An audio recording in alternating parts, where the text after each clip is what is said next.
Hello, everybody. Welcome back to the Global Ledger. I'm Justin. In episode 5, we walked through what actually happens when you get a mortgage. And in the process, we saw how banks create money by expanding their balance sheets. Today, we're climbing one level higher to look at how those different types of money relate to each other, and more importantly, why some forms of money are better than others. This is one of the most important concepts I learned from Perry Mehrling. Money is a hierarchy. It lives in layers, and the higher up the hierarchy you go, the safer the promise. So understanding the hierarchy is key to understanding things like bank runs, shadow banking, the Fed's power, why crises unfold the way they do, and why all dollars aren't actually equal. So let's get into it. So, the phrase, the hierarchy of money sounds complicated, but the idea is simple. Different institutions issue different promises, and those promises are not all equally trusted. So, as an example, at the very top of the hierarchy is central bank money. This is reserves and cash. Below that, commercial bank money. Deposits is what that is. And below that, you have shadow bank money. This is repo, money market fund shares, commercial paper, things like that. And then below that, you've got market-based credit, so corporate bonds, securitized assets, and private IOUs.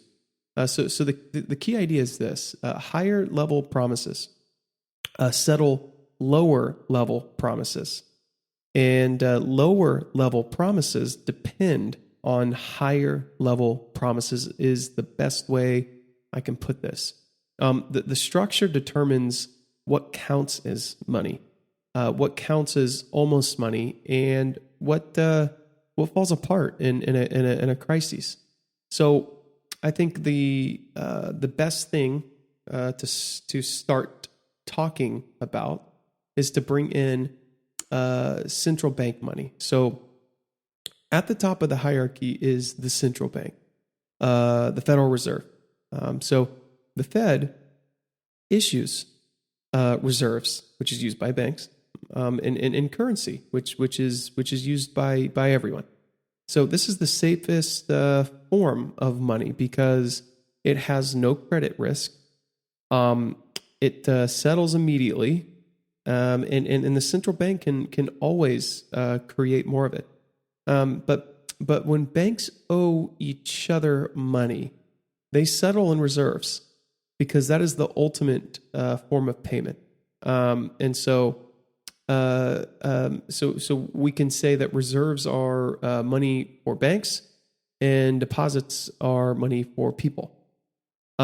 So it's why everything else clears into central bank money at settlement. So we'll start. So that was the first level, and we'll bring in layer by layer here. So next, the layer below that, I'm going to say commercial bank money. So just below the central bank, we have the money that you and I, consumers, actually use daily. This is bank deposits. Deposits are a promise from the bank that we owe you dollars on demand. But the deposit is not a dollar; it's a liability of a bank. So deposits work because banks are regulated. They are supervised, and they have access to reserves. And the central bank stands behind this system. So the hierarchy is simple. So when you transfer deposits, your bank settles with the other bank using central bank reserves. So deposits are promises, and reserves are the settlement. And when confidence in bank deposits wavers, you get a bank run. A collapse of trust at this level of the hierarchy. So this is where the system gets interesting because we start to run into we get to go down to the next layer or level, which is shadow bank money, and this is extremely interesting to me. So shadow banks, money market funds, broker dealers, securities lenders, GSEs. They issue money like promises that behave like deposits, but are not insured or guaranteed in the same way. So these include repo, which are collateralized loans, money market fund shares, commercial paper. What else? Treasury-backed liquidity, and I'll throw in wholesale funding as another one. But shadow bank money sits below bank deposits because it depends on collateral. It depends on market conditions as well. And it lacks deposit insurance, and it cannot be directly settled in reserves. This is why shadow banking is vulnerable to runs. When collateral prices fall or confidence evaporates, the whole layer becomes unstable. And we saw this in 2008, and then we saw it again in March of 2020, which is a little bit more fresh in the minds, if you will, to some. But the hierarchy broke, and everything rushed upward towards safety. So that brings us to our next layer or level, and this is market-based credit, I'll call it. So below shadow money are corporate bonds, asset-backed securities, private lending markets, CLOs, and unsecured loans. These are promises, but weaker ones.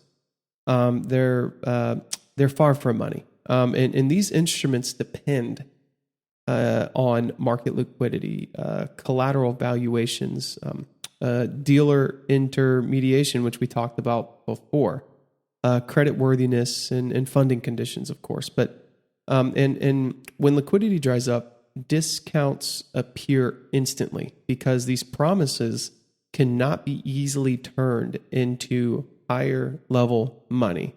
So when we start looking at the climb up the hierarchy during a crisis, here is the essential insight. In a crisis, everyone tries to climb the hierarchy from risky promises to safer promises. And so this could be, let me think.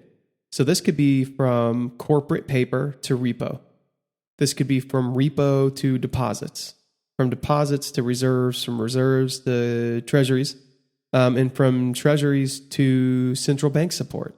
So this dash to cash quote, it isn't emotional. This is just the nervous system, the structural component of it. So every crisis is a collapse of collateral values, collapse of trust, lower in a collapse of lower level promises, and sudden flight to safety, which is at the top of the hierarchy. So when the hierarchy fails, the Fed steps in because the top of the hierarchy has to hold. So now, I always like to connect a couple things. I like to connect these concepts to valuation, finance, and how it relates. And so again, I will repeat. I've said this before. Valuation depends on some very base concept. Cash flow is one. Discount rates is the other, and risk premiums, I would say, would be the three. So, but we understand cash flow. We understand discount rates, and I will do a more serious series or episode on those two things too. But what determines risk premiums? And I would say out of anything, everything, I would say funding conditions. And these, which are in these conditions are set by confidence in the hierarchy. So when lower level promises become fragile, liquidity premiums rise, volatility increases, spreads widen. What else? Discount rates will jump, and ultimately we see we see a fall in asset prices. So understanding the hierarchy lets you predict in some way where funding pressure will appear, how liquidity cycles move, and why valuations shift even without news.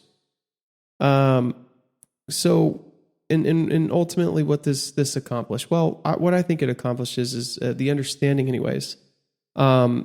It removes the uncertainty in the fear. So I've repeated this over and over. And so if you can understand this, the markets become a little bit more logical. The crises, dare I say it, become more predictable. But that's I would say predictable is probably not the right word. But the Fed's actions make a little bit more sense.